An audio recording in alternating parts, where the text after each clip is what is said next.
Shalom, everybody. Welcome to another episode of Family Bible Talk. Today we're going to be talking about hell, right? Which is it's a very important topic. I like to read about this and be taught about this and teach about this all the time because it keeps us mindful of our behavior, right? So definitely always be mindful of your behavior, you know, and how you do that. You're talking about consequences. What happens if I live this type of lifestyle? Is there something that's going to happen to me? Oh, we were talking earlier about the crime rates and the different nationalities that were committing crimes. The crimes that I thought black people were committing and Mexican people were committing, it just so happened that white people were committing mostly those crimes from the year 2016 on to 2019. But then when you look at the prison system, it's our people that are filling up the prison system. So that means that there are people that are getting away with crimes, right? So you went to Ecclesiastes 5:2, you got all those scriptures that you got, right? So, but the point is that even though a rapist, a murderer, a pedophile may get away on earth, right?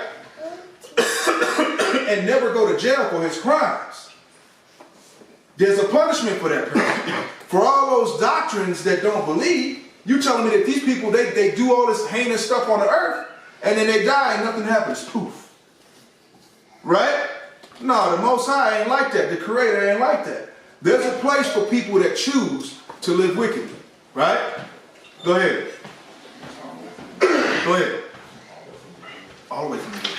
Let's start with Hebrews. You got Hebrews 6th chapter, first verse through the third verse. What's up, bro? Man, it's good to have you, man. Where the family at? On and all day. So we recording right now, man. We talking about, hey, whatever precepts you got, man, bring it. So this is Brother Sheen. You know everybody else here. Never matter. We'll do that afterwards. So that because we recording right now. All right, Hebrews chapter 6, verse 1 through 3. Therefore, leaving the principles of the doctrine of Christ, let us go on into perfection. So Not late. So leaving the principles of the doctrine of Christ, you have some people who don't believe in the Bible. Some people who just left the church because they felt that like they didn't want to have themselves on the more higher scale. But the point is that the main thing we do not want to leave is the doctrine of the Most High, of Christ. So keep going. Let us go on into perfection. So go on to perfection. Don't stop to where you at. You know, don't say like I had enough. You know, I know Christ within my heart. Or I read a book, or I read the whole Bible. That's it. I'm done. No, we need to go on past that.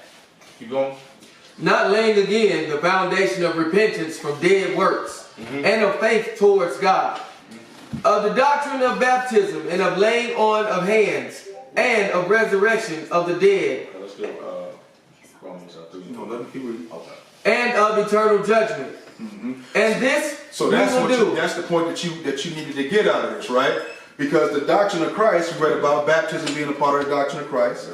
We talked about laying on hands being a part of the doctrine of Christ, right? And now we're talking about eternal judgment, right? Now, let me tell you something. I wouldn't believe in the Bible, right? If I was in some sort of group that said that the world is just going to be this nice place and everything's going to be okay.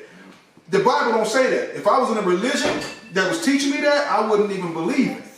But the Bible shows us that ain't nothing going to be all right until Christ comes back. So, like I was telling Brother Yana, I was late today. That's why I was trying to text you guys. I was late because I was in an emergency room. This week, 4 young men committed suicide. No, in the past 2 weeks, 4 young men committed suicide. Now, correct me if I'm wrong, but if you kill yourself, you kill someone, correct? Most I said, do no what? Murder. Do no murder. Thou shalt not kill, right? And in the Hebrew, do no murder. So if you kill yourself, you have committed murder. So don't go and, you know, as the person speaking on this person's past behalf saying, okay, they went to a better place, because they did not, right? You don't know what happened on the other side when you die. So you know, so worried about how tough your life is, right? You're not considering the fact that you may suffer eternally after death. Like I said in Ezra, right? So that's what we're dealing with right now. The doctrine of Christ being baptism, being laying on the hands, and eternal judgment. So go ahead. I'm gonna add on to what you're saying. Go ahead. Because that's cool. Because a lot of people say they believe in Christ, you know, and they say they know God. And can you read that one more time for me, brother? God. Therefore, leaving the principles of the doctrine of Christ, let us go on into perfection. So go on to perfection. So just reading the book and just saying I have faith is not enough. Yep. You know, Christ laid on hands. You know, he healed the sick, raised the dead. He said we can do better works than he did. So how big is our faith? So we need to actually perfect this thing. We need to get to a point to where we just like Christ. Right. But that's why I add on with that. So what's the next precept you want us to go? Romans 3:3. Romans chapter 3, verse 3. For what if some did not believe? Shall their unbelief make the faith of the Most High without effect? So what happens if some people did not believe in the doctrine? Or believe within that faith, like laying on hands, like well, let the doctor handle it. The doctor know more. What if some did not believe in what Christ is speaking on, or the word, period? God forbid. Yeah, let God, the Most High. From the top again. So for what? For what if some did not believe? Shall their unbelief make the faith of the Most High without effect? God forbid. Yeah, let the Most High be true, but every man a liar. So let the Most High be true. Let His word be true. You put in the doctors, you put in your feelings, your emotions over the word, over the faith that you're supposed to, over the committing to yourself to the doctrine. You having other people's theory or the commitment of other people's studies in science or in doctors, their degree over the word of the Most High. That's why we have to perfect this thing, so we can build our faith and have it down pat. Exactly, I'm right there with you. So like, you know, so these people that don't believe that there's a hell. Absolutely. So it's like, so what if they don't believe? Does their unbelief make it that there isn't a hell? Absolutely. Paul came back and said, God forbid. But that's what I always, speaking to there are young men that I deal with, for a living, that, feel like they want to, commit suicide from time to time. They have these suicidal thoughts. They deal with suicidal ideation, right? But we saying, brother, you have to fight your fight. Now, I don't want to take it off the topic with the hell, but a lot of people are teaching that there is no hell. So when someone is feeling like, it's so bad, I can kill myself, they feeling what? Once I kill myself, it'll be better. Absolutely. Because there's no hell, right? That's the most demonic thing you could tell somebody is that there's no hell. Because when life gets so hard, and these youngsters feel like I'm just going to take some pills, or I'm going to, hang myself. One dude hung himself, another dude shot himself. Could it be because someone is teaching that there's no hell? And they're not saying, hey man, a lot of one of the curses in Deuteronomy 28, it says that the husband would leave his children. So a lot of times these sons grow up emotional and they don't know how to handle and deal with their emotions. So what happened? The end result is people get overly emotional, overly impulsive. And when you feel in a certain type of way, if you're not strong enough, right? So you got brothers like this brother right here. You showing young boys how to be men, right? You saying, listen, bro, you going through some things, but let me baptize you in this ring so you can see what pain really is. And then what happens? When you get in that ring, right, you actually get accustomed to pain. As I get older, when I spar, and I deal with people, I'm like, damn, it hurt more now when you get older. But when you're younger, and you get, what I'm saying, the hits, you see what I'm saying? You get accustomed to it.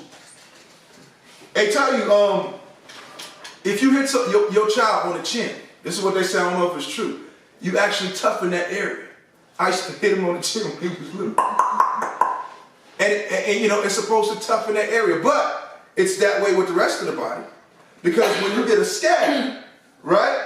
The area where you get cut, or when you get a broken bone, that area that was broken, right? It actually mends stronger than it was before. It might break somewhere else, but it's not going to break in that same place again. And that's what we have to teach these young men and women, right? Wake up, right? Fight, okay? You got to fight, right, son? Right?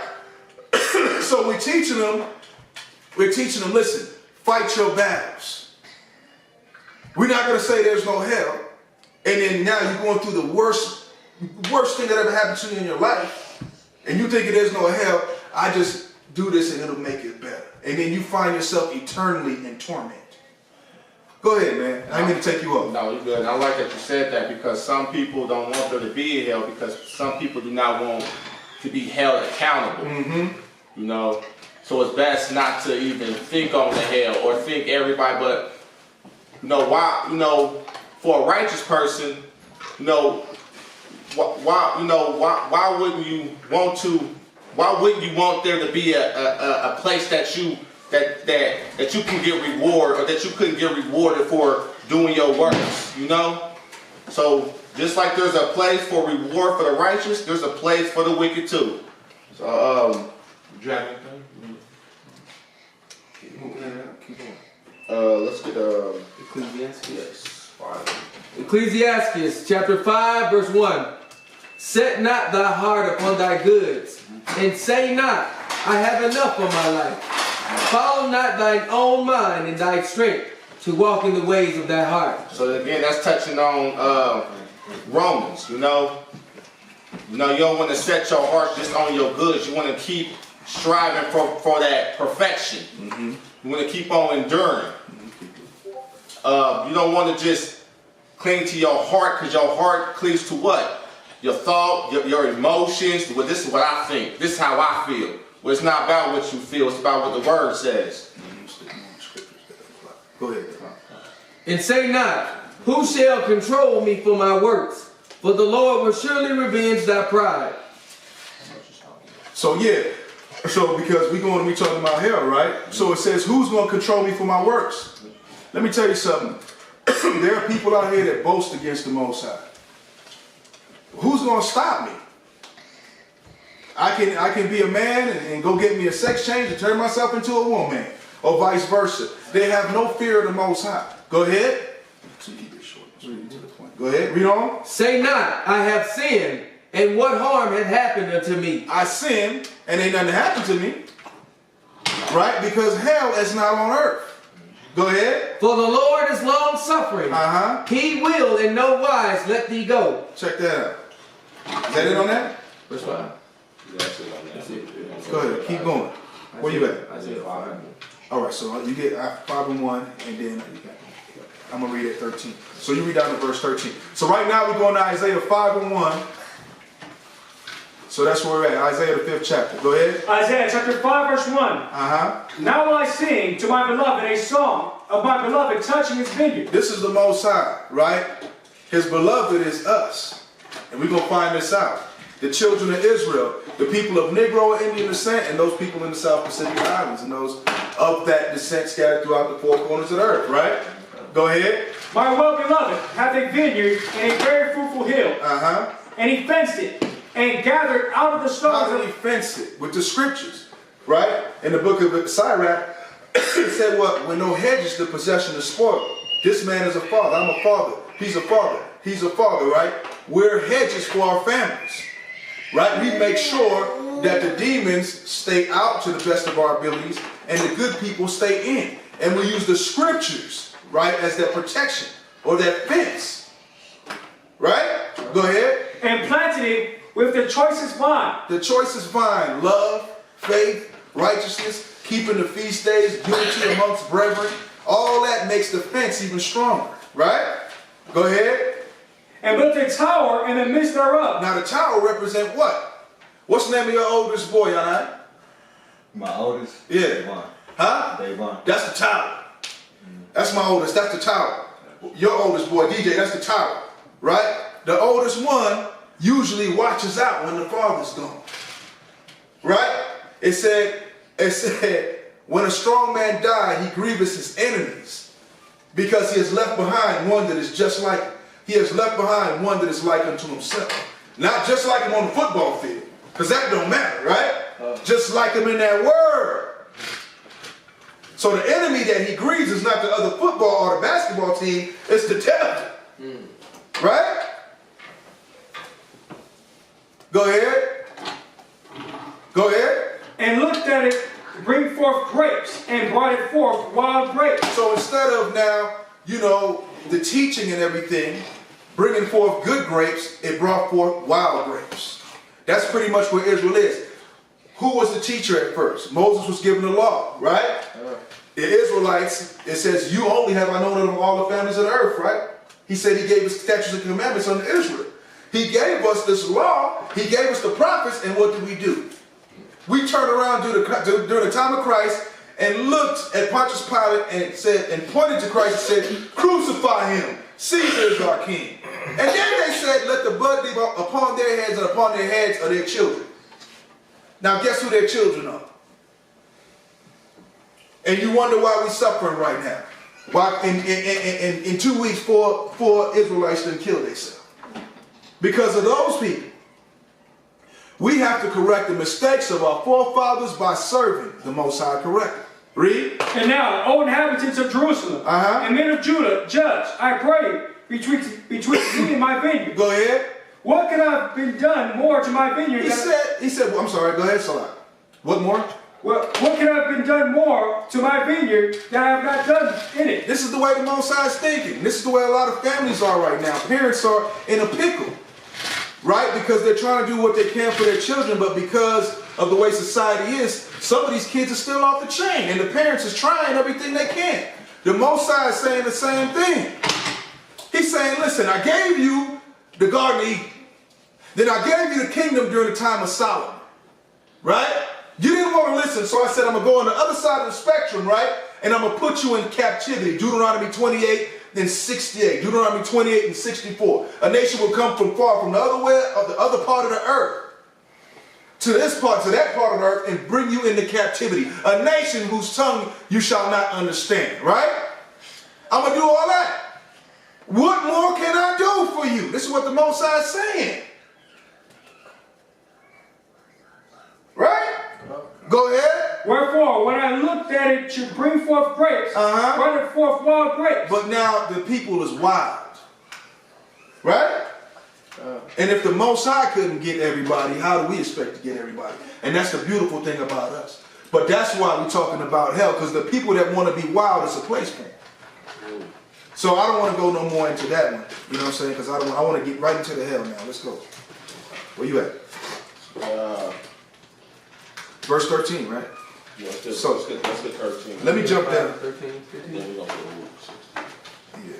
Matter of fact, you know what? You got to go there because it's going to lead into 13. Go ahead and keep reading, and then I'll yeah. Go ahead. And now go to. Because this is actually going into the hell breakdown, right? absolutely. Go ahead. And I'll go to.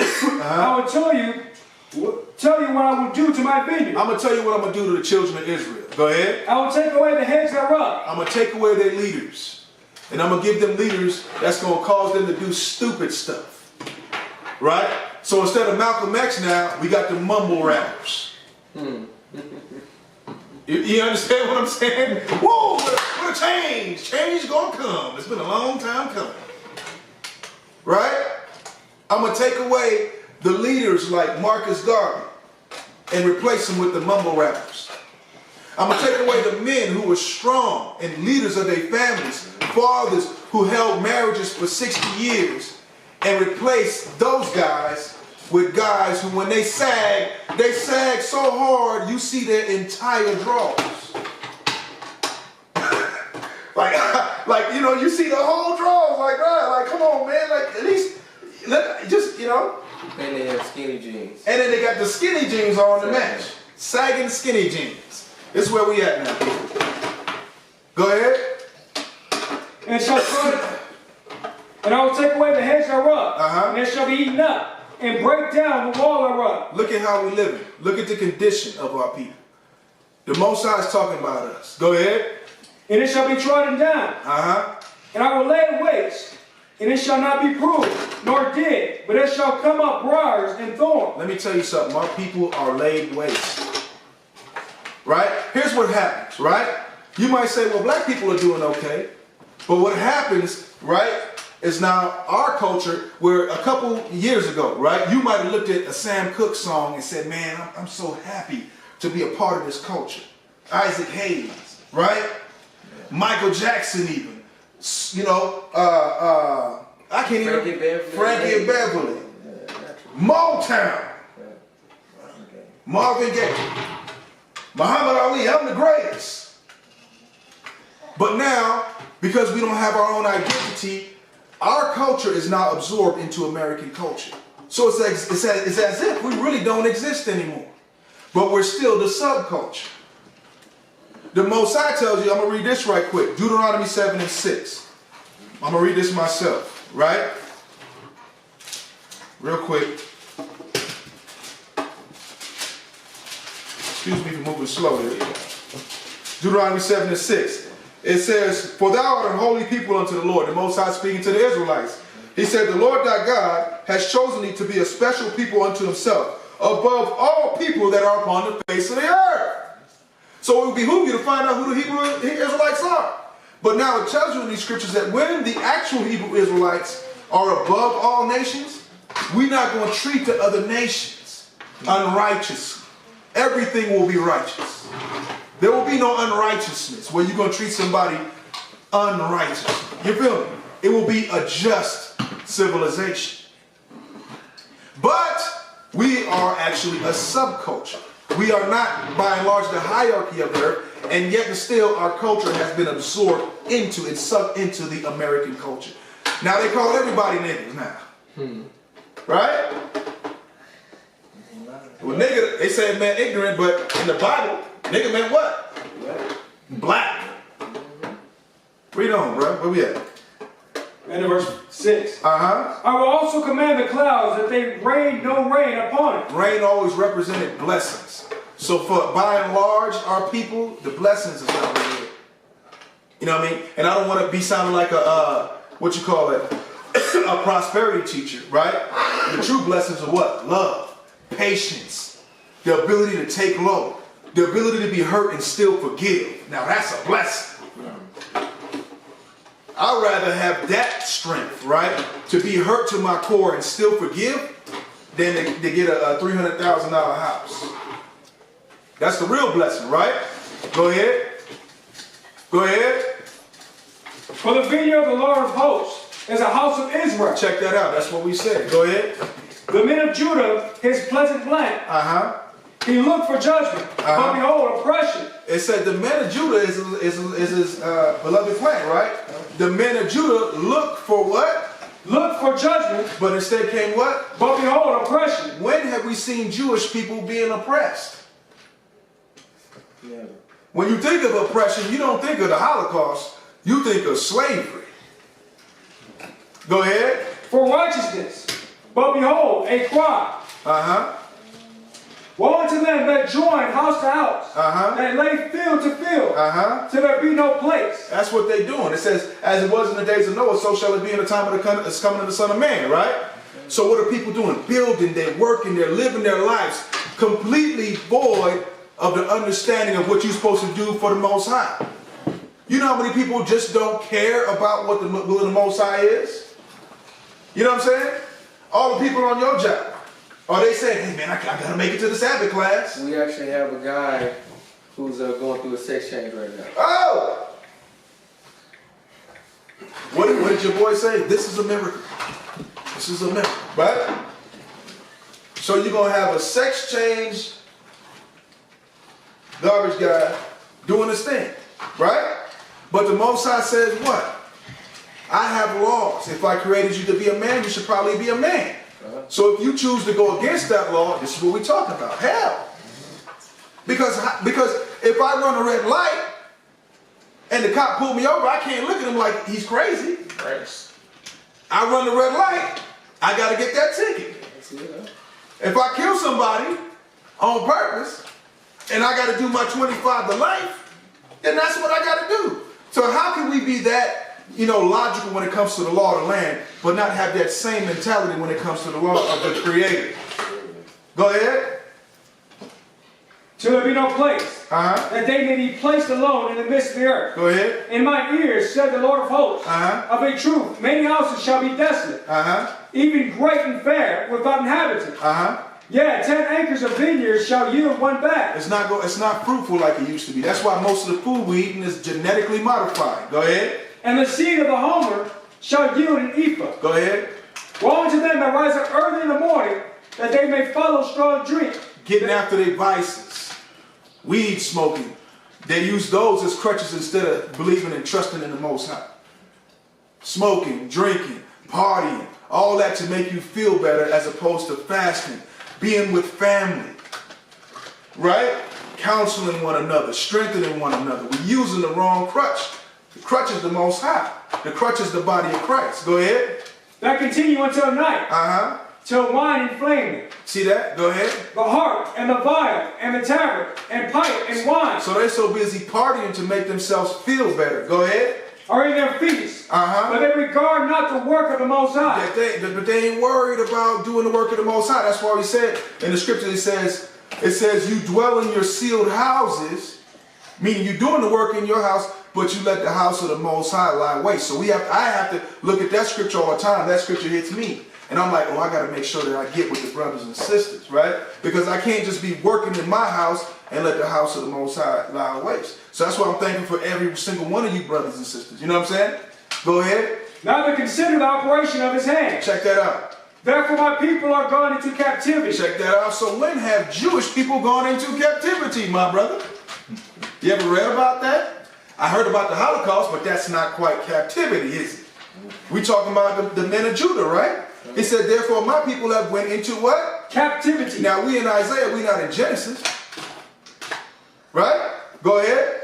Because they have no knowledge. Because they don't have knowledge of self, of the truth, of righteousness. Go ahead. And their armed men are famished. And their multitude dried up with thirst. Go ahead. Therefore, hell hath enlarged herself. What has enlarged herself? Hell hath enlarged herself. There are souls that Satan has already claimed that are in people that ain't even dead yet. That's why hell hath enlarged herself. There's some people that's gonna go to hell and they not even dead yet. Their life is already a testimony of where they go. Therefore, what hath enlarged herself? Therefore, hell hath enlarged herself. You want me to continue reading from there? Or is that what you want? That was it. Okay. Where you at? Look what I'm right. Deuteronomy. What you want, man? Quick. That's it. So I'm going to read Matthew 10 and 28 for the brother. Matthew 10 and 28. And fear not them which can kill the body, but are not able to kill the soul. But rather fear him which is able to destroy both soul and body in hell. See, now we know that that's a physical place. It has to be a physical place. If he can kill your body and your soul, I mean, that's after death right there. So where's your body going? And we're about to get into that. So it's not necessarily so much a physical place, right? As obviously, when we read about the torments, you can feel sensations in the spiritual place. Absolutely. Right? You want me to continue to read? Absolutely. Verse 29. Verse 29. Are not two sparrows sold for a farthing, and one of them shall not fall on the ground without your Father? Huh? Keep going. Huh? You want me where you want me to go? What does your note say? It was just 28. Okay, so where you at? Take us to the next scripture. Okay. Luke 6:19. So the next scripture is what? Luke chapter 16, verse 19. Go ahead, you teach it, man. Luke 16, verse 19. There was a certain rich man, which was clothed in purple and fine linen, and fared sumptuously every day. And there was a certain beggar named Lazarus, which was laid at his gate, full of sores. So you had a rich man, you had a poor man. Read that first again. Read that first. Verse 19. There was a certain rich man, which was clothed in purple and fine linen. So he was clothed like pretty much luxury. It was just luxury, just suited and booty, living a high life. Keep going. And fared sumptuously every day. And there was a certain beggar named Lazarus, which was laid at his gate, full of sores, and desiring to be fed with the crumbs which fell from the rich man's table. So you had a poor man that was just life. Life just happened to him. That was down. Luke chapter 16, verse 19. There was a certain rich man, which was clothed in purple and fine linen, and fared sumptuously every day. So this man dressed luxury. This guy was, just living it up. Go ahead. Verse 20. And there was a certain beggar named Lazarus, which was laid at his gate full of sores,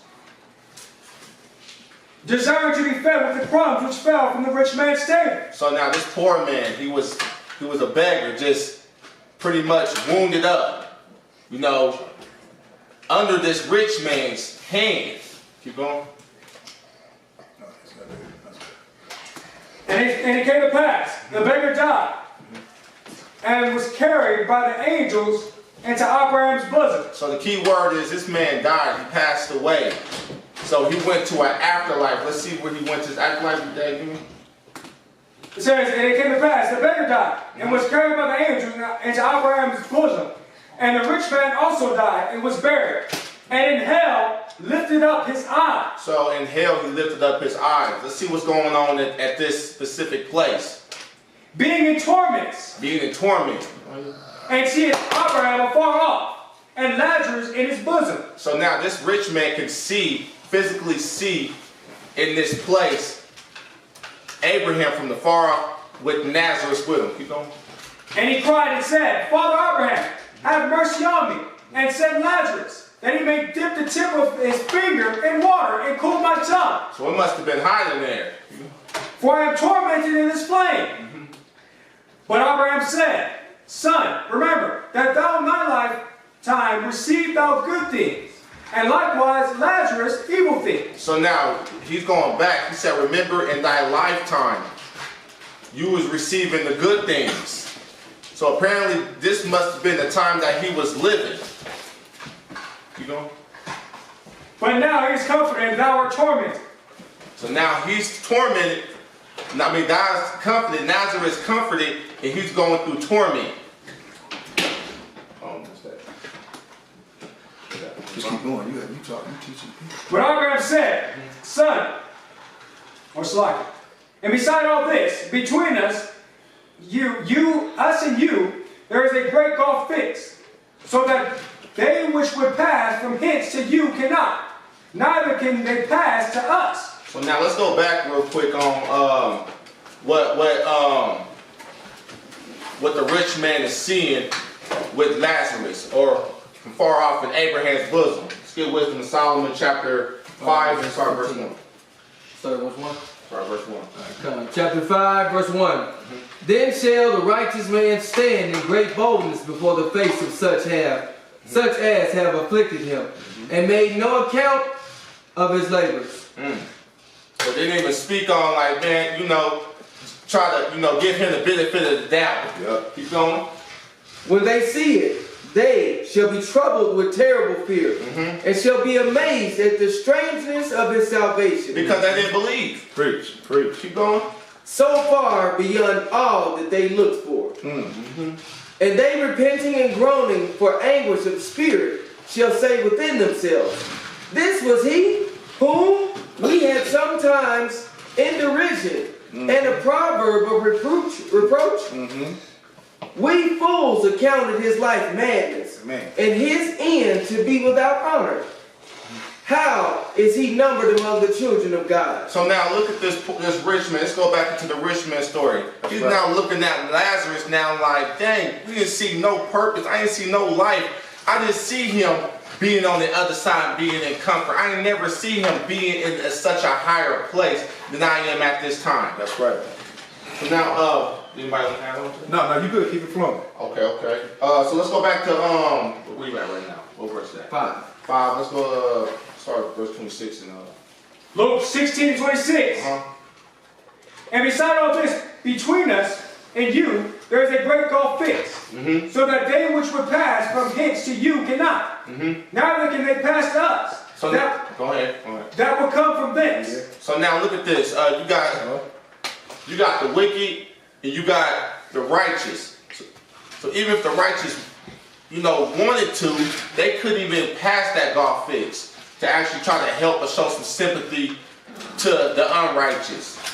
But going back, they're not showing no remorse. They're not showing no sorrow to those that's already in hell. So keep going. Take them toys. Take them toys from him. Verse 27. Then he said, I pray thee, therefore, Father, that thou wouldest send him to my father's house. For I have 5 brethren, that he may testify unto them, lest they also come into this place of torment. So now this man wanted to send Lazarus back up. He wants to send him back up to actually give a testimony so his other people won't fall. Right.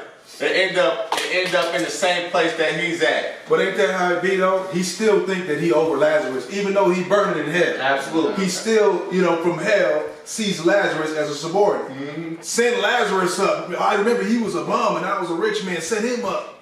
Right? But Lazarus is good. Yeah. Go ahead, man. Keep going. Abraham saith unto him, they have Moses and the prophets. Let them hear him. Hear them. And he said, Nay, Father Abraham, but if one came unto them from the dead, they will repent. And he said unto them, if they hear not Moses and the prophets, neither will they be persuaded, though one rose from the dead. So now that's really linking it to faith too. Link it into this doctrine right here. No, you're not going to listen to Moses, the prophets, what made you think you're going to listen to a dead man? Which was who? Christ. Absolutely. Who was resurrected, right? And some still didn't believe. And to this day, people don't believe. Is that it for right there? 29? Come down. That's it on that? Come. Where you going now? Oh, we're going to go into, let's go into Enoch. Where's the Hebrews now? Hebrews 11, that's just explaining Enoch. So we're about to go into Enoch. For some of you that never heard of Enoch, Enoch was a righteous man that was translated into the kingdom. You want to comment a little more? No, you good. Okay. And we're going into the book of Enoch. Let's get Jude 1 and Jude 1 and 14. So What's after that? to let you know, the scriptures, validates or recommends us to read the book of Enoch. For those out there that's unaware of the book of Enoch. So you ready? Okay. Jude 1 and 14. And Enoch also, the 7th from Adam, prophesied of these, saying, Behold, the Lord cometh with 10,000 of his saints, to execute judgment upon all, and to convince all that are ungodly among them of all their ungodly deeds, which they have ungodly committed, and of all their hard speeches which ungodly sinners have spoken against him. So now, Enoch came to prophesy about these things. Now, if you read the Bible, of course, you will not see Enoch prophesying about these things because it's in its own book. So let's get it. Where you going? Right here. 22. Enoch 22. Try. So this. Tell me, 22 verse 1. I got it. So we're going to Enoch chapter 22, start at verse 1. This is Enoch going into places in different dimensions. That's correct. Enoch chapter 22 verse 1. And thence I went into another place. He showed me in the west another great and high mountain of hard rock. And there was in it 4 hollow places, deep and wide and very smooth. How smooth are the hollow places, and deep and dark to look at. Then Raphael answered, one of the holy angels who was with me, and said unto him, These hollow places have been created for this very purpose, that the souls, or the spirits of the souls of the dead, shall assemble therein. So now this is speaking on where you go after life. Raphael is showing Enoch this place. Yeah, that all the souls of the children of men shall assemble here. And these places have been made to receive them to the day of their judgment. Till their appointed period, till the period appointed. till the great judgment comes upon them. So now this is a place that your soul will be descended until judgment. So you still be waiting on judgment, until that day. Keep going about that. 14. I saw the spirits of the children of men who were dead, and their voice went forth to heaven and made suit. Then I asked Raphael, the angel, who was with me, and said unto him, this spirit, who is it, whose voice goeth forth and maketh suit? And he answered, saying, this is the spirit which went forth from Abel, whose his brother Cain slew. And he makes his suit against him till his seed is destroyed from the face of the earth, and his seed is annihilated from amongst the seed of men. Then I asked regarding it, and regarding all the hollow places, why is one separated from the other? So now he's speaking on these two places that Lazarus and the rich man was in. Why is these two places, why is Abraham's bosom separated from hell? Keep going. And he answered me and said unto me, these three have been made that the spirits of the dead might be separated. Okay. And such a division has been made for the spirits of the righteous, in which they there as the bright spring of water. And such has been made for sinners when they die and are buried in the earth, and judgment has not been executed on them in their lifetime. Okay. Here their spirits shall be set apart in the great pain to the great day of judgment, and punishment and torment of those who curse forever. And the retribution for their spirits, that he might shall bind them forever. And such a division has been made for the spirits of those who make suit, who make disclosure concerning their destruction, when they were slain in the days of sinners. Such has been made for the spirits of men who are not righteous but sinners, who were complete in transgression of the transgressors. They shall be companions, but their spirits shall not be slain in the day of judgment, nor shall they be raised from thence. Then I blessed the Lord of glory and said, blessed be my power, the Lord of righteousness, who ruleth forever. Now you got some people who will not be raised until judgment day. And we're not raised, that will be held in until after judgment day. That's that third holding. But we're going to go into, what was that? No. What? Yeah, let's see that real quick. Let's see.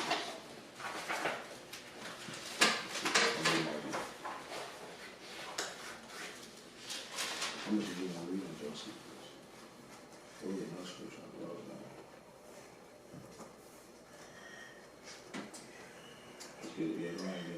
This is Josephus. Third paragraph, or second paragraph, or very first. Now as to Hades, this is an extract of Josephus' discourse to the Greeks concerning Hades. And this is the Josephus, the new complete works of Josephus. Now as to Hades, wherein the souls of the righteous and unrighteous are detained, and it is necessary to speak of it. Hades is a place in the world not regularly finished, a subterraneous region, wherein the light of this world does not shine, from which circumstance. That in this region the light does not shine, it cannot be, but there must be in it perpetual darkness. So now what this is speaking on, this is the book of Josephus. My apologies. He was a historian, and he's pretty much giving you some more details of what afterlife is about and the place you go after life. Why don't you continue? This region is allotted as a place of custody for souls, in which angels are appointed as guardians to them, who distribute to them temporary punishments, agreeable to everyone's behavior and manners. So now you have like somewhat like a guardian angel or an angel that looks over you and takes note and go to the Most High and hold you accountable for everything that you do. This will be the angel that's going to hold you accountable for everything when that time comes for judgment. When that time comes, for judgment, when you go and you are either going to be descended to Abraham's bosom or hell. In this region, there is a certain place set apart as a lake of unquenchable fire, whereunto we suppose no one has hitherto been cast, but is presented or compared. Hi.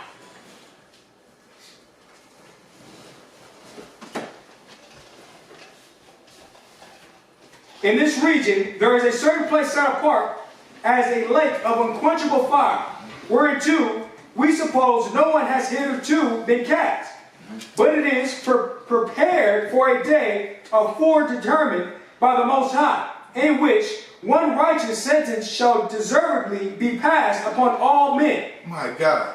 So it's saying that you're in Sheol, which is already a place of torment, which Apocalypse of Paul was going to show us, right? And the 70 scriptures. But you're in this place of torment and pain. Like the Most High has it where after death you can feel sensations of pain. And then you have to look forward to the lake of fire after that. Go ahead.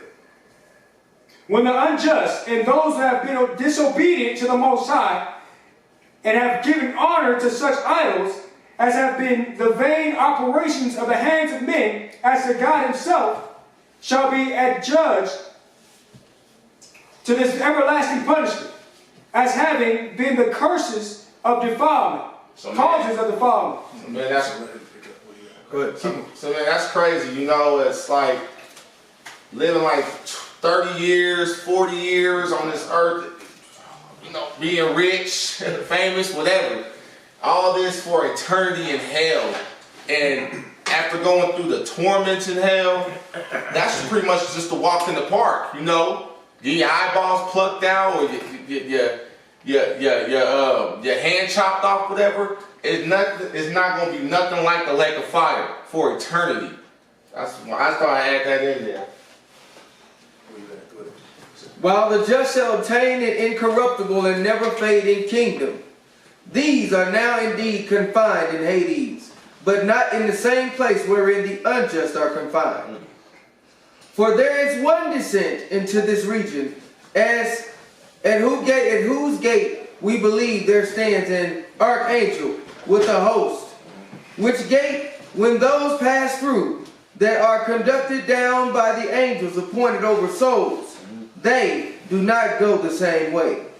But the just are guided in the right hand, or to the right hand, and are led with hymns sung by the angels appointed over that place, to a region of light. So remember when Lazarus died and the angels came and carried him to a place? Well, this is more details and this is, you know, more description on what this place is. You keep reading. In which the just have dwelt from the beginning of the world, not constrained by necessity, but ever enjoying the prospect of the good things they see, and rejoice in the expectation of those new enjoyments, which will be peculiar to every one of them, and esteeming those things beyond what we have here, with whom there is no place of toil, no burning heat, no piercing cold, nor are any briars there, but the countenance of the fathers and of the just, which they see, always smiles upon them, while they wait for the rest and eternal new life in heaven. So what's beautiful is, just as bad as you read and you see hell is, heaven's the complete opposite. It says there's no heat, there's no extra, anything that's an annoyance to you. You ever get that heat, in the heat of the day that's just so, like, tormenting? Or like, you know, just the smallest inconvenience. Like, from what you're reading, there's no type of inconvenience. Everything is just perfect. Everything is just blessed. Nothing is there to agitate you or anything of that nature. They say, what is it? You call it like a place of profound peace. Yeah, profound quiet. Rest. Right? Go ahead. While they wait for the rest and eternal new life in heaven. And they so even in this place, right, where it's beautiful, amazing, awesome. These people, just like the people on the other side, they're still waiting for even more blessings, even more, you know, beauty, everlasting life, things of that nature. Yeah. Right? Go ahead. Which is to succeed this region. This place we call the bosom of Abraham. Go ahead. So refer back to, so this bosom of Abraham knowledge or information, you read it from Luke, right? And this is what Brother Josephus is breaking down as well, right? Go ahead. But as to the unjust, they are dragged by force to the left hand by the angels allotted for punishment. So it says on the other hand, for the unrighteous, they're dragged into hell. If you ever seen Drag Me to Hell, scary movie. A girl literally got dragged into hell, grabbed hand, or I think it was Ghost. It's a real old school movie. You had this dude that was being tormented and pulled by these demonic shadow situations, ripped into hell. Go ahead. No longer going with a good will, but as prisoners driven by violence. So whatever you do, you have people that try to yoke you up in the world, right? Or people that, about to jump here, but you can somewhat fight your way out. This way, you're not getting out of these dudes' hands. You're not getting out of these spirits' hands, right? Go ahead. I'm gonna pick up where you at, right? Because it's like you're saying, man, you can't control this whole environment that you are in. There's no controlling it. You just got. You have no choice but to go with the flow. You have no choice. It's over. It's over for you, you know? And the saddest part is that, for one, you can't control it. For two, you're looking at the ending. You're looking at that lake of fire. You're looking at the righteous over there watching you be dragged. Watching you just being put in torment, and there's no sorrow for you at all. But continue. To whom are sent the angels appointed over them to reproach them and threaten them with their terrible looks, and to thrust them still downward. So these are some ugly guys. I mean, these like the movies that you've seen, these horrifying movies. Where do you think they get this from? This is from the wicked spirit, this entity that's from hell. You going? And it said it would thrust you downward. Will thrust you down. You know how you be on a ride, right? And you're on a high ride. And that sucker just drop. You know what I'm saying? Could you imagine like your spirit feeling that and just dropping down into the depths of hell? And all these evil spirits just looking at you and mugging you all. Oh my goodness. I'll faint. And then be right back up again, right? I'm still here. And the problem is you can't die. You gotta go into it. You gotta keep going through it. Man. Is it more on that one? God. Go ahead. Now those angels that are sent over these souls drag them into the neighborhood of hell itself, who, when they are hard by it, continually hear the noise of it, and do not stand clear of the hot vapor itself. So the noise is the growling, and because I mean they don't get scary movies from nowhere. So you hearing the growling of the demons and the, oh my gosh. You feel me? Go ahead. But when they have a near view of this spectacle, as of a terrible and exceeding great prospect of fire, they are struck with the fearful expectation of a future judgment, and in effect punished thereby. And not only so, but where they see the place or choir of the fathers and of the just, even hereby are they punished. For a chaos deep and large is fixed between them, insomuch that a just man that has compassion upon them cannot be admitted. So again, they can't pass. Just man can't pass, neither can you try to jump over and try to be with the righteous. It's impossible. You know? Nor can one that is unjust, if he were bold enough to attempt it, pass over it. Exactly. Is that it? That's verse 5. Pretty good. Okay, let's. So this is 2nd Ezra, chapter 7.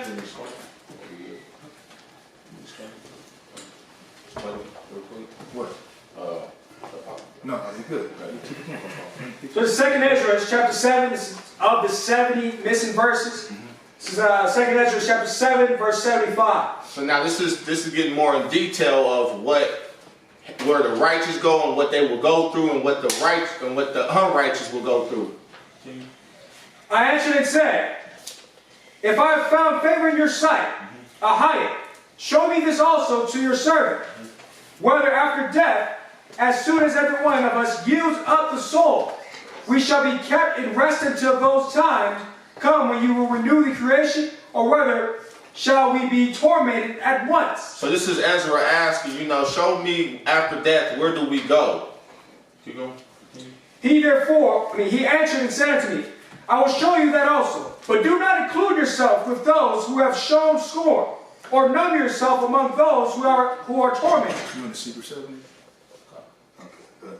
So right now, we're reading out of the 70 missing verses from the Apocrypha. That's what you was asking me?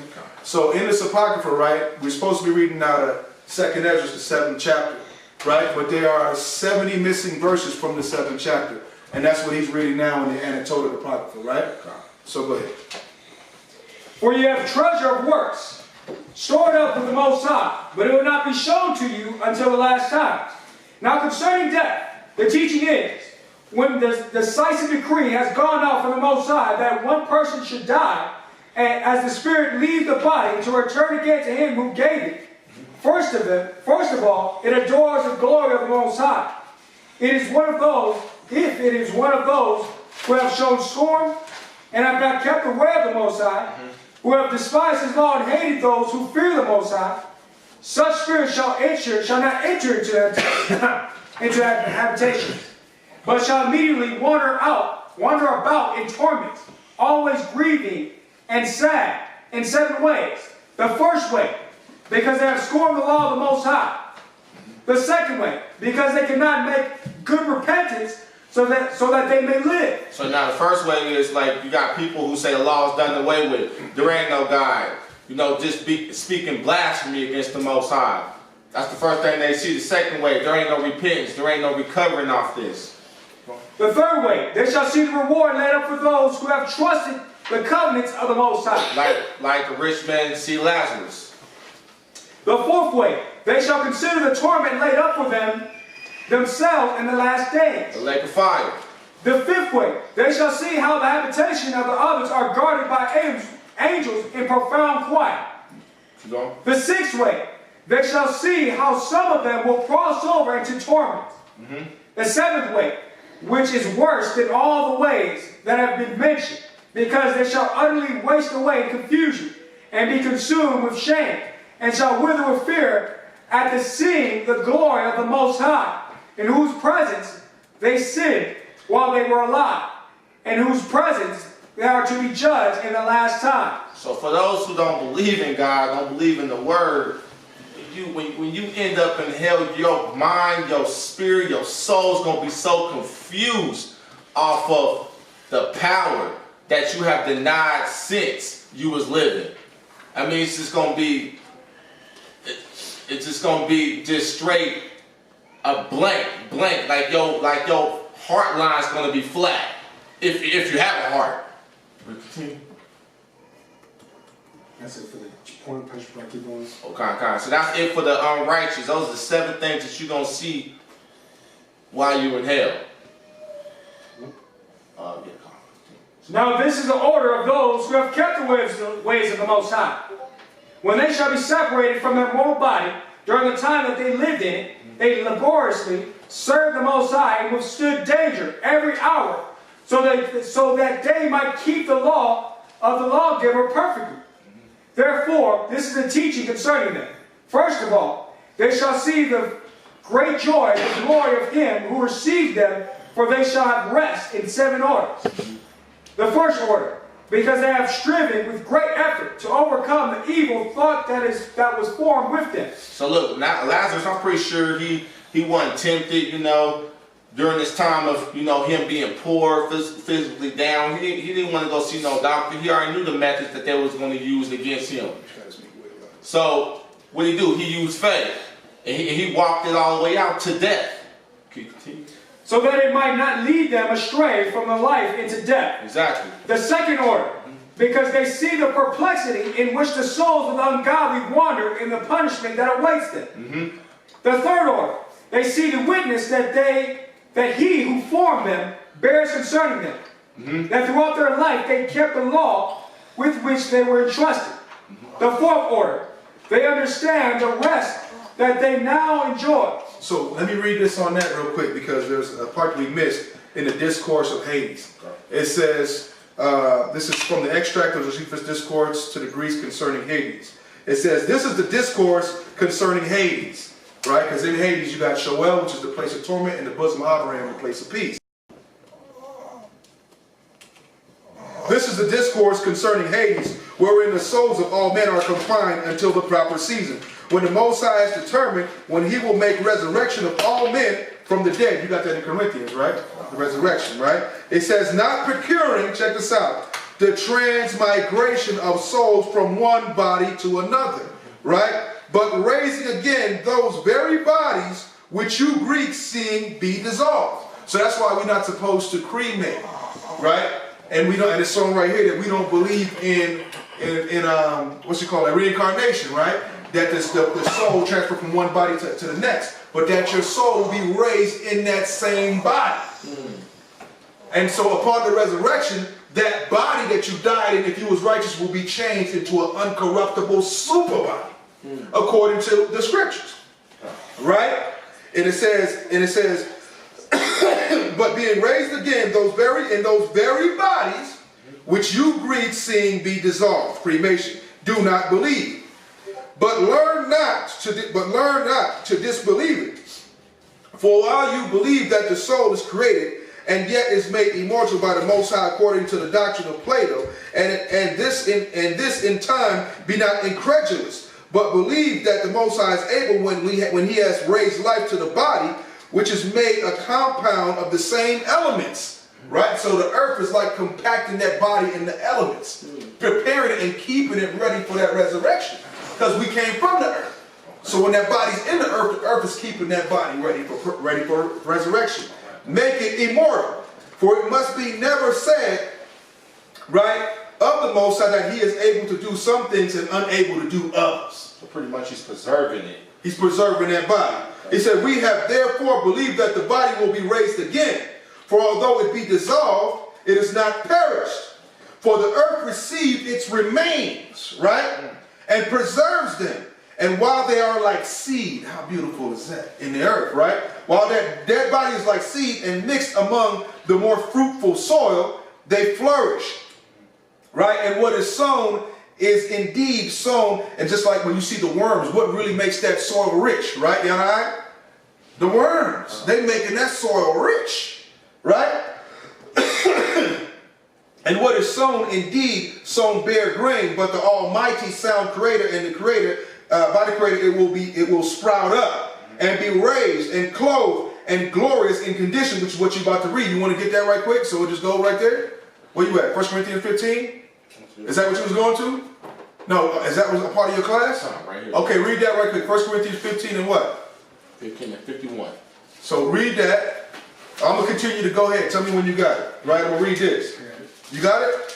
Go ahead and you break that down. Go ahead. 1 Corinthians 15 verse 51. Behold, I show you a mystery. We shall not all sleep, but we shall all be changed. So we should not all just perish or die. Die or, you know, like I said, perish. Keep going. Verse 52. In a moment, in a twinkling of an eye, at the last trump, for the trumpet shall sound, and the dead shall be raised incorruptible. And we shall be changed. For this corruption must put on incorruption, and this mortal must put on immortality. That's it right there. So it's the same thing that Josephus is speaking on. Even the one that is asleep at this time is being preserved. Because when that body come up, it's going to be turning into a more angelic, a more mortal, a more powerful being. Powerful being. Exactly. I'm going to keep reading. It says, but just like it says right here in Corinthians, it says, but at the mighty sound of the Most High, the Creator, it will sprout up and be raised and clothed and glorious in a glorious condition, right? Though not before it has been dissolved and mixed with the earth, so that we have not rashly believed the resurrection of the body, right? Because that's what's making it even more powerful. For although it is dissolved for a time, on the account of the original transgression, it exists still, and is cast into the earth for the potter's furnace. Right? Right, and it says, in order to be formed again, not in the order to rise such as it was before, but in a state of purity, and so as never to be destroyed anymore. That's why it says man, the Most High created man to be immortal. And then it goes down in Sirach, right? And it says righteousness is immortal. So at this point now, when that body is changed upon the resurrection, it's immortal. It can no longer die, right? It says, and to everybody shall its own soul be restored. So all this madness where you talking about, you know, Elias was John the Baptist. No, it comes back and it gives you the understanding in Luke. It said, no, John the Baptist had the same spirit as Elias, because he read about Elias, because he was taught about Elias, Elijah, and all the other men of the Most High. And that's why it says that men will be raised up in the spirit of the prophets in the last days. Because we're going to teach each other about our forefathers, our elders, Jeremiah, Isaiah, the Maccabees. And we're going to operate and teach our children to operate in the same way. Right?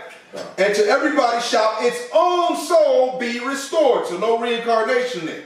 And when it has closed itself with that body, it will not be subject to misery, but being itself pure.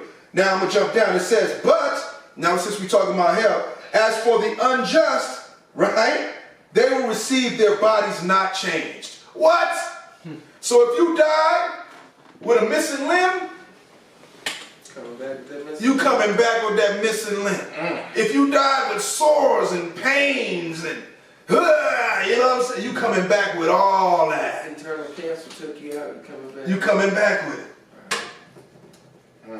It says, but as for the unjust, they will receive their bodies not changed, not freed from disease or distempters, nor made glorious, but with the same diseases wherein they died. Don't believe in hell if you don't want to. That's what you said, right? But what if somebody did not believe? Does that make their unbelief? God forbid. Does that make their unbelief mean there's not a hell? No, that just means you're stupid and you don't believe. And we know where you're going. Exactly. So go ahead where you was at, bro. What's the next scripture you got? Oh, that was it for that? Yeah. Remember, you teach it. Okay. Let's get 2 Corinthians 3:1 real quick. 13:1, sorry. So we're going to 2 Corinthians 13:1. All right, I'm there, all right. All right. All right, 2 Corinthians 13:1. This is the third time I am coming to you. In the mouth of 2 or 3 witnesses shall every word be established. So we went through 2 to 3 witnesses here on hell. Now everything should be established. Let's get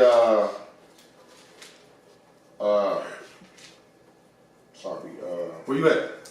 Hebrews 10:20-28. So we're going to Hebrews 10:28? Matter of fact, let's go ahead and get 1 Thessalonians 4:13. And you can get Romans 6:3. So we're going to 1 Thessalonians chapter 4, verse 13. 1 Thessalonians chapter 4, verse 13.